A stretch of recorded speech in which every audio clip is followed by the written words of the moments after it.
Hey everybody, how's it going? Today we're going to be taking a look at Gridlock, the next attacker to be joining Rainbow Six Siege in Operation Burnt Horizon, which is currently live on the test server. So if you haven't already, go and check that out. It's a very interesting test server so far. A little bit toxic to say the least, but if you want to get a chance to look at the new operators before they're released, definitely hop on there and take a look. Now, as I mentioned, we're going to be talking about Gridlock, the new attacker, kind of going through her loadout, her gadget, and everything, and just kind of talking about what I think are the pros and cons about the operator. So, what we're going to start off with is we're going to talk about first her primary weapons, the F90 and the M249 SAW LMG. Now, between the two, I would say my first thoughts are that the F90 is probably my preferred weapon out of the two. The main reason being, I've never really been a super huge fan of just the LMGs just in general. The only ones that I really use are like Ying's and the Russian LMG for Fuse and Finka. So just in general, I don't use them a whole lot. Even on those operators, like the only one that I use, I would say consistently is Ying's LMG. But this one is a little bit interesting. The first thing that kind of caught my eye was its small mag size. Now, most LMGs have like 80 to 100 bullets in them, but this one only has 60, which in a way kind of just makes me think of it more as just another weapon like Lion's with just a drum mag on it, and not quite so much an LMG. The advantage of that smaller mag size, though, is that you have a much faster reload animation, kind of similar to that of Ying's. You're not sitting there taking 20 seconds, like on the Russian LMG, to load in all those bullets, and if you aim down sights before you get that final cock, you gotta do it all over again, which is a really big pain. But this is just taking out a mag, jamming it in there, hitting it once or twice, which takes that extra second, but it's much faster than regular LMGs at least. Apart from that though, I'm not super crazy about the LMG. The new scope is nice. The scope, not an ACOG. In the game, it says it's not an ACOG, but it basically works like an ACOG. It looks like it's a really nice scope overall. It's super clear, just like Kaid and Nomad's 44. They seem to be bringing in a lot more variety when it comes to your scopes. I mentioned that kind of in the Mozzie video with his new holo. So it's kind of nice, just to have that super clear ACOG to see through. One thing, it's a very small detail, but one that I very much so appreciate is when you zoom in, or you ADS with the LMG, there's kind of a couple extra frames where you just kind of see in the scope itself, the picture's a little off, but that's what would happen if you're in an actual scope. The way that the lens magnifies it, it kind of distorts the image a little bit. So it's a very small detail, adds nothing to it tactically or anything like that, but it's a very small detail that I appreciate Ubisoft going and taking the time to do that. It's, again, nothing tactical about it or anything, it's just a nice little detail that I do appreciate. But overall, out of the two, the F90 has the average mag size, which you're kind of used to, so you kind of know where you're, without looking at the actual number of bullets in your mag, you kind of know where you are. It does have a slightly faster firing rate, which in this case, I kind of prefer. I did mention that in the Mozzie video, I don't like the super high rates of fire, but I don't like the super high rate of fire. I kind of like the mid ground, which is kind of where the F90 falls. And also just the recoil pattern is something, at least for me, that's super manageable. So just kind of, those are kind of the pros, at least for me, on that. And as I said, I'm just not a super huge fan of LMGs just in general. So if you like LMGs, I can definitely see this being one of the more used LMGs in the game, especially compared to some of the other options. But just personally, I'm not a super huge fan of it. We're actually going to skip over, in this video, the secondary weapons because I went into detail on those in the Mozzie video. So if you want to go check that out, if you want to find out my opinions about the Super Shorty and the SDP 9mm, go over to that video and check that out there. When it comes to her secondary gadgets, she's got smoke grenades and breaching charges, and I think, at least especially in higher levels, a lot of people will prefer having those smoke grenades as there aren't too many operators that have them, but when it comes to especially the super high levels like Pro League and that, having more smokes to use in tangent with your glass or anything like that is super powerful.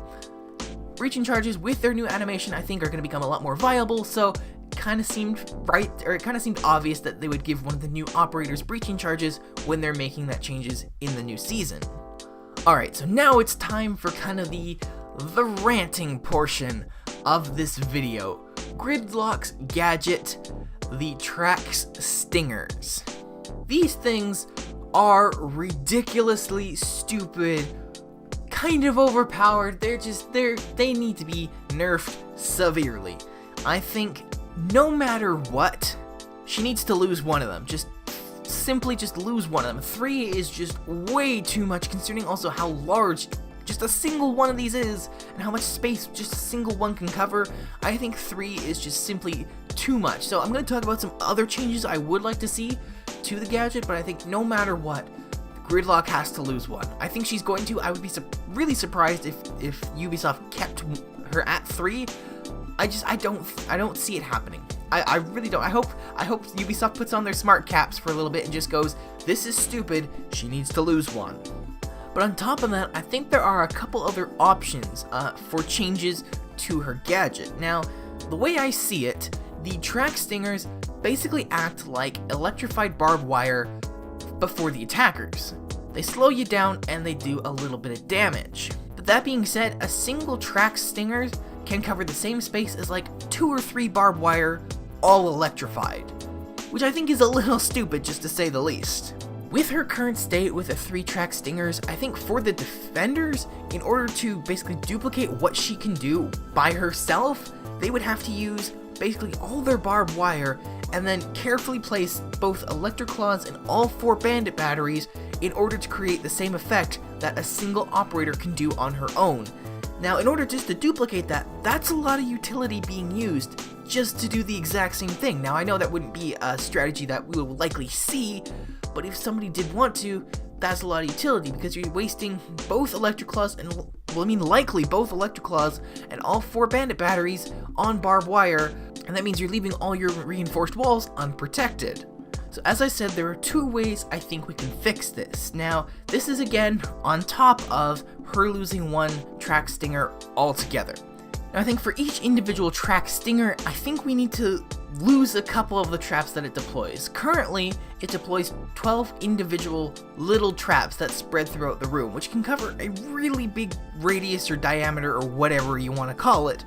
So I think we need to lose, something like 4, like cut it down, to like 8 or whatever, or I think we just in general just need to cut the radius that it covers. I think just a single one covers too much space. So I think that's one option, just lose a certain amount of traps. Turn this gadget into something you would use more to cover off a hallway or a doorway rather than an entire room, which is really stupid. That could be one option, or we need to lower the amount of damage that a single tick can do, because right now, a single trap does 10 damage every time you hit it. Now with electrified barbed wire, you don't do as much damage. Now off the top of my head right now, I can't remember exactly how much damage it does. I want to say it does either like 3 damage or 5 damage, which compared to 10 damage, it's at least twice as much you're getting out of the Trax Stingers compared to a normal barbed wire, and there's much more to go through. Like, you're being slowed down, you have a larger area to go through, and you're taking more damage. Now, some of you might be arguing, well, just shoot the things. Well, there's sometimes where you might not have time to shoot every single one in order to create a path. Like, I think her gadget right now is super, super overpowered, especially in the post-plant scenario. Now, if a Gridlock player holds on to all 3, you get the diffuser down, you just spam these things all over the room with the diffuser in it, all around the diffuser, and basically it's game over, GG easy, mad 'cause bad kind of, you are screwed if you're a defender. Because in order to get to that diffuser, you gotta go through all of those traps. Now, you could spend the time to shoot through all of them, but while you're shooting the traps, the remaining attackers are shooting at you.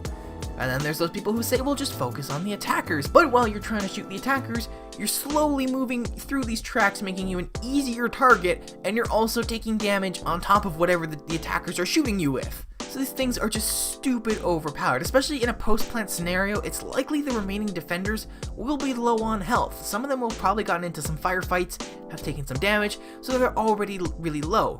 Even if they're down to like 50 health, literally hitting 5 of those traps would kill them.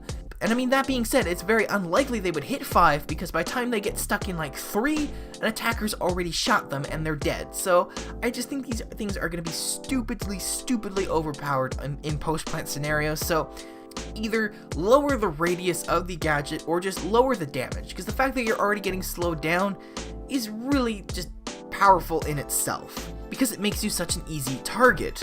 A scenario I wouldn't be surprised if a lot of defenders find themselves in is they're the last defender alive. Yes, they have killed the remaining attackers, but there's only a little bit of time left on the diffuser, just enough for you to get to the diffuser and destroy it, but it's surrounded by tracks and you don't have time to shoot through them all, so you gotta run through them. But I mean, you're getting slowed down and you're taking damage, and again, if you're last alive in some firefights, you're probably low on damage, so you might not even get to the diffuser. You might lose all your health by time you get to that diffuser. So they're just stupidly overpowered, I think, just in general. So there's a couple different ways I think Ubisoft can, in a sense, nerf this device, make it a little bit more balanced, that sort of thing. It just needs a fix really fast before this thing goes live. Now that I've spewed a whole bunch of information and opinions and whatnot at you, I think that's going to be it for this video. I think I've said enough. I've probably repeated myself a few times just to drive those points home. But yeah, I think that's going to be it for this video, so I'm going to say thank you guys so much for watching. If you enjoyed this video, make sure to give the video a thumbs up, and if you like this kind of stuff, we got lots of it coming out all the time, so feel free to subscribe to the channel.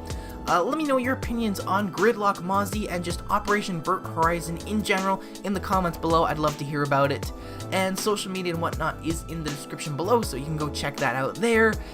And yeah, I think that's about it. So once again, thank you guys so much for watching, and I'll see you in the next video.